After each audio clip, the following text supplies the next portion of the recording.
É verdade que testosterona aumenta o risco de câncer de próstata? O uso de testosterona pode tornar o homem infértil? O que você precisa saber sobre a terapia de reposição de testosterona? Nesse vídeo vamos falar um pouco sobre o que é testosterona, sobre mitos e verdades que cercam esse hormônio fascinante. Tem conteúdo bem legal e atualizado. Acompanhe aí.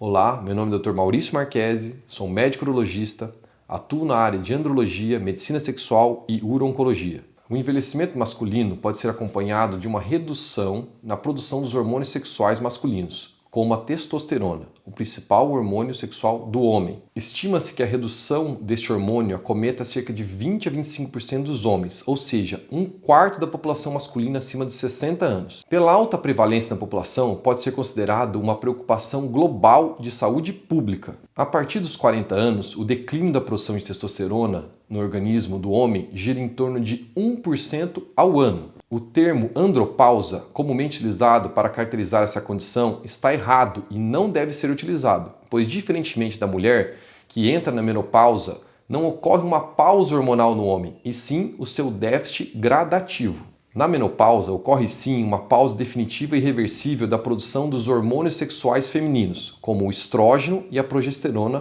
pelos ovários. Mulher nenhuma é capaz de formar novos folículos ou óvulos para repor os que já se foram. Ou seja, se a mulher atingiu a menopausa, os ovários não terão mais folículos e não produzirão mais estrógeno. E a produção feminina deste hormônio será feita apenas em pequenas quantidades pelas glândulas suprarrenais. Já os testículos dos homens mantêm sua produção hormonal de testosterona e espermatozoides até o fim da sua vida.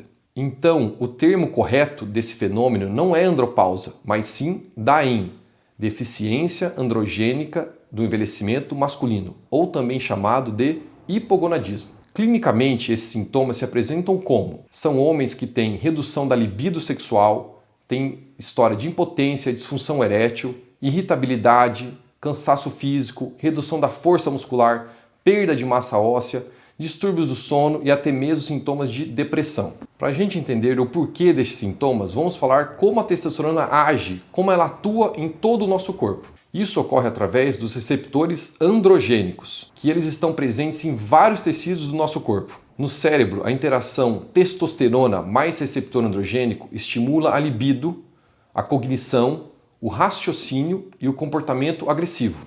Nos rins, estimula a eritropoiese, que é a formação de hemácias, e assim evita a anemia. Na pele, a associação testosterona com receptor androgênico estimula a produção de colágeno, o crescimento dos pelos e a produção de sebo. No coração, vai regular o débito cardíaco, o fluxo sanguíneo das artérias coronárias. Nos músculos, ele faz a manutenção da massa muscular. No osso, vai fazer a manutenção da densidade mineral óssea. Na genitália, vai estimular o desenvolvimento da genitália masculina e preservação da ereção masculina. E na próstata vai estimular o crescimento prostático. Por exemplo, como ocorre o mecanismo de ação da testosterona sobre a próstata? Testosterona é derivada do colesterol, que é uma gordura, um lipídio, e assim consegue passar facilmente pela membrana plasmática da célula, que é composta também por gordura, por lipídio. Isso faz com que os receptores de testosterona estejam no núcleo da célula, ou seja, se localizam dentro das células. Inicialmente, a testosterona que está na corrente sanguínea vai atravessar a membrana plasmática das células prostáticas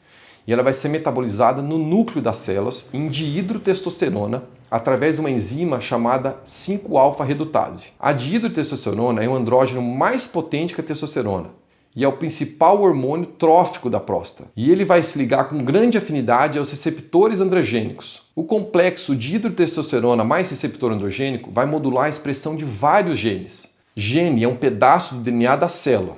E quando uma vez ativado, provoca a produção de uma proteína específica. E dessa forma ocorre o desenvolvimento e aumento da próstata. Por sua vez, homens que são portadores de deficiência dessa enzima 5-alfa-redutase não vão produzir dihidrotestosterona e não desenvolverão a próstata. E onde é produzida a testosterona do homem? Mais de 90% é produzida nos testículos, através das células de Leydig, e pequena parte pelas glândulas suprarrenais, aquelas que a gente citou, que são localizadas acima de cada rim. Por isso que mulheres que não têm testículos também produzem testosterona. Se você dosar na corrente sanguínea de uma mulher, vai encontrar testosterona circulante, mas uma pequena quantidade. bem menor que a testosterona do homem. Nas mulheres, testosterona também é produzida pelas glândulas suprarrenais e outra parte pelos ovários. Como fazer o diagnóstico laboratorial de DAEM? Através da análise da dosagem sanguínea de testosterona. Este hormônio encontra-se no sangue em 3 maneiras. Vamos lá.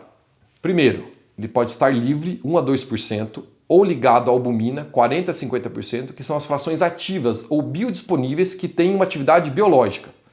Ou ainda pode estar ligado a uma proteína ligadora da globulina, que é o SHBG, em 50 a 60%. Com o avançar da idade, a gente sabe que a fração de SHBG aumenta e com isso ocorre um decréscimo da testosterona biodisponível. Para o diagnóstico laboratorial, utilizamos geralmente a medida da testosterona total e da testosterona livre calculada. A medida direta da testosterona livre não é confiável pelo método de radioimunoensaio, que a maioria dos laboratórios utilizam, mas somente pelo método dialítico ou de ultracentrifugação.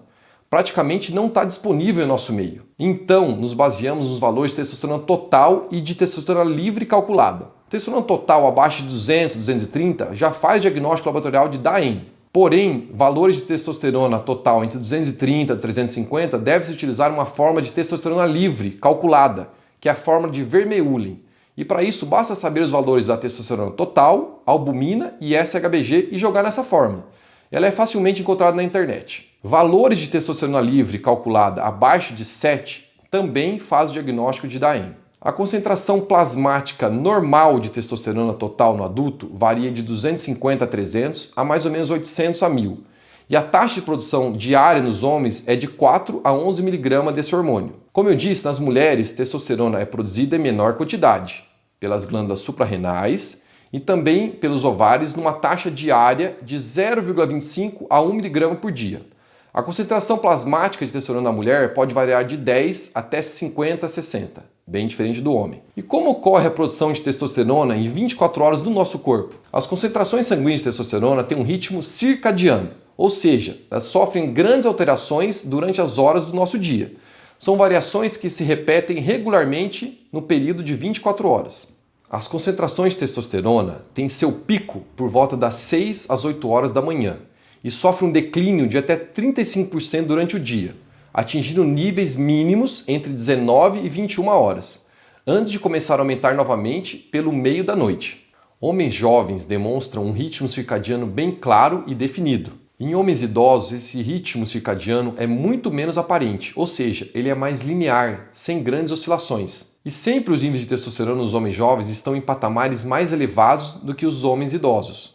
Você pode avaliar no gráfico comparando o ritmo circadiano do homem jovem com o homem idoso.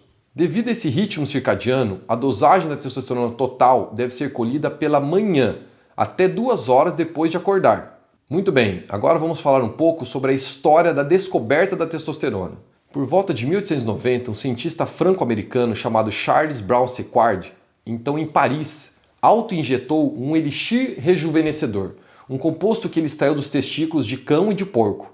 Ele relatou que o sentimento de vigor e de bem-estar foram nitidamente restaurados, mas os efeitos eram transitórios. Na década de 1920 e início de 1930, as universidades de Chicago e de Amsterdã iniciaram experiências com testosterona extraída de testículos de suínos e de bovinos. Em experimentos com animais, castravam-se galos, porcos e ratos, e depois se administrava testosterona e isso promovia uma remasculinização dos animais. Então, na década de 1930, 3 grandes gigantes farmacêuticas europeias iniciaram programas de pesquisa e desenvolvimento de esteroides sintéticos em grande escala, para que fosse possível fazer estudos em seres humanos. Já não era mais viável ficar isolando a testosterona nos testículos dos animais. Então, em 1935, a testosterona foi isolada pela primeira vez em laboratório, lá na Alemanha, e sua síntese química veio a partir do colesterol. Essa síntese da testosterona em laboratório culminou no Prêmio Nobel de Química em 1939. O período início da década de 1930 até a década de 1950 foi denominado a Era de Ouro da Química de Esteroides, e o trabalho durante esse período avançou demais. A pesquisa nessa idade de ouro provou que este composto recém-sintetizado, a testosterona,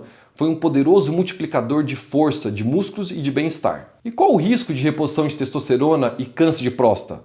Aumenta o risco de câncer de próstata? Isso é mito ou é verdade? Em 1944 foi publicado um artigo científico de 2 cientistas, Hughes e Rhodes, falando sobre a hipótese androgênica, e afirmando que sim, reposição de testosterona aumentaria o risco de câncer de próstata.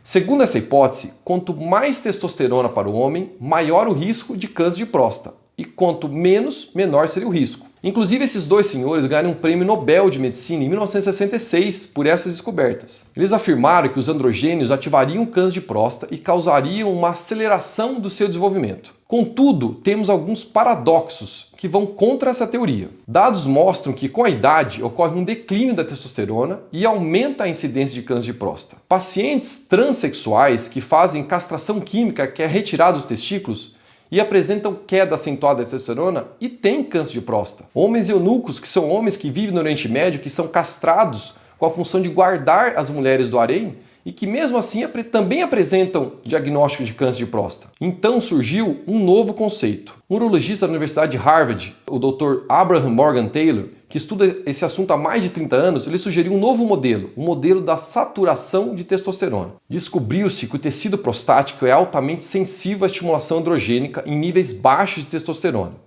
Entretanto, em níveis mais altos de testosterona, ocorre uma saturação do receptor androgênico e eles ficam todos ocupados e a próstata torna-se insensível. Alguns estudos recentes mostram que níveis baixos de testosterona podem estar associados a um risco aumentado de câncer de próstata em vez de ter efeito protetor, sugerindo que a reposição de testosterona, quando feita para restabelecer níveis fisiológicos entre 250, 300 a 800 a 1000, poderia ter inclusive um papel favorável, protetor em relação ao risco de câncer de próstata. Outro estudo identificou o risco aumentado de câncer de próstata mais agressivo em pacientes nos extremos inferior e superior dos níveis de testosterona sérica, sugerindo que não existe uma relação linear dos níveis de testosterona e câncer de próstata, mas sim uma curva em formato de U, onde os níveis infra- ou suprafisiológicos estariam mais relacionados ao câncer de próstata. Então isso é um mito. Testosterona não aumenta a chance de desenvolver câncer de próstata. Nenhuma evidência atual mostra que a terapia de reposição de testosterona aumenta o risco de desenvolver câncer de próstata ou a sua agressividade. Estudos mostram que é seguro iniciar terapia de reposição de testosterona em homens hipogonádicos com câncer de próstata tratado com PSA indetectável ou estável. Para pacientes que têm câncer de próstata bem avançado, hoje tratamos com a castração química, que são substâncias que têm o objetivo de cessar completamente a produção de testosterona do corpo desse homem, para que dessa forma a doença não seja mais alimentada pela testosterona circulante. Contudo, alguns novos trabalhos estão usando para estes pacientes uma terapia chamada bipolar. O que seria isso, terapia bipolar? Ao invés de continuar insistindo constantemente em somente inibir a produção de testosterona, com medicações antiandrogênicas, em alguns estudos foi administrado para esses pacientes altas doses de testosterona, doses suprafisiológicas, alternando-se com níveis de castração. Até então, existia um ambiente de testosterona muito baixa. A hipótese é de que essas altas doses de testosterona criariam um novo ambiente de testosterona elevada e com isso poderia regular a expressão dos receptores androgênicos que antes eram resistentes às drogas antiandrogênicas e agora vão se tornar sensíveis novamente a essas drogas. E assim interromperia toda a progressão da doença. Ainda faltam os novos estudos maiores, mas essa teoria bipolar para homens com câncer de próstata muito avançado parece ser o caminho. É verdade que a terapia de reposição de testosterona não tem nenhuma segurança cardiovascular e pode causar infarto e pode até piorar doenças cardiovasculares? Não, isso é mentira. As evidências atuais mostram que a terapia de reposição de testosterona não causa aumento do risco de eventos cardiovasculares. Então, em homens com hipogonadismo e risco pré-existente ou alto de doença cardiovascular, a terapia de reposição de testosterona não aumenta o risco de incidência desses eventos cardíacos adversos maiores. Essa foi a conclusão deste que foi o maior e mais longo estudo com terapia de reposição de testosterona já realizado, o estudo Traverse, e foi publicado agora, neste mês de junho deste ano de 2023, neste artigo que saiu no JAMA, uma das principais revistas médicas do mundo. Esse estudo Traverse mostrou ainda que em homens hipogonádicos, a terapia de reposição pode corrigir a anemia. Segundo a resolução internacional do Conselho Especialista da Clínica Mayo, da Mayo Clinic, de 2016, baixo nível de testosterona está associado ao aumento da aterosclerose, aumento da doença arterial coronariana, obesidade, diabetes e mortalidade. Outra dúvida frequente: pode-se usar testosterona para quem tem próstata grande? Para quem tem hiperplasia prostática benigna? A resposta é sim, pode-se sim usar. Homens que têm sintomas miccionais obstrutivos, jato fraco, dificuldade urinar, hiperplasia prostática benigna não apresentam contraindicação à terapia de reposição de testosterona. A reposição de testosterona nesses homens não está associada à progressão da hiperplasia prostática benigna ou mesmo ao quadro de obstrução vesical, que é quando o homem não consegue ter micção, tem uma retenção urinária e precisa ser sondado. Segundo esse estudo grande, recente que eu falei do Traverse, ficou confirmado que a terapia de reposição não piora os sintomas do trato urinário inferior. As concentrações intraprostáticas de testosterona não sofrem alterações significativas com a terapia de reposição. Isso, mais uma vez, obedece àquele princípio da saturação do receptor androgênico. E por fim, para finalizar, é mito ou verdade que repor testosterona pode levar à infertilidade? Isso sim é verdade. Lembra daquele eixo hipotálamo-hipófise-gonadal? Hipotálamo produz aquele hormônio GnRH, que estimula a hipófise. A hipófise sintetiza as gonadotrofinas, que é o LH e FSH. O LH, por sua vez, vai estimular as células de Leydig do testículo a produzir testosterona. E o FSH vai estimular as células de Sertoli do testículo para produzir espermatozoides. Quando se repõe testosterona exógena por um mecanismo de feedback negativo na hipófise, o corpo entende que já existe muita testosterona circulante e não precisa mais produzir. Com isso, vai cair os níveis de FSH e de LH. Isso reduz o estímulo sobre a produção das células de Sertoli do testículo, que leva a uma atrofia dos testículos e uma pausa na produção do espermatozoide, conhecida como espermatogênese. Essa supressão da espermatogênese pode ocorrer em cerca de 10 semanas após o início da terapia de reposição de testosterona. O retorno da espermatogênese pode levar até 1 ano e meio após o término da terapia de reposição. E não há garantia que vai retornar à normalidade, uma vez que 4 a 10% dos homens ficam azoespérmicos definitivamente, ou seja, eles vão deixar de produzir espermatozoide para sempre, para o resto da vida. Dessa forma, a terapia de reposição de testosterona em homens hipogonádicos não deve ser iniciada em homens que desejam paternidade. E nesse caso, deve-se sim adotar outros tratamentos, uso de gonadotrofinas, clomifeno. Esse assunto a gente vai abordar em outros vídeos oportunamente. Pessoal, então é isso. Espero que vocês tenham gostado do conteúdo. Se gostou do conteúdo, curta o vídeo, compartilhe, inscreva-se no nosso canal. Isso vai estimular muito a gente a continuar a produzir conteúdo de qualidade, baseado em artigos científicos, de uma forma clara e objetiva. Então é isso. Um grande abraço e até a próxima.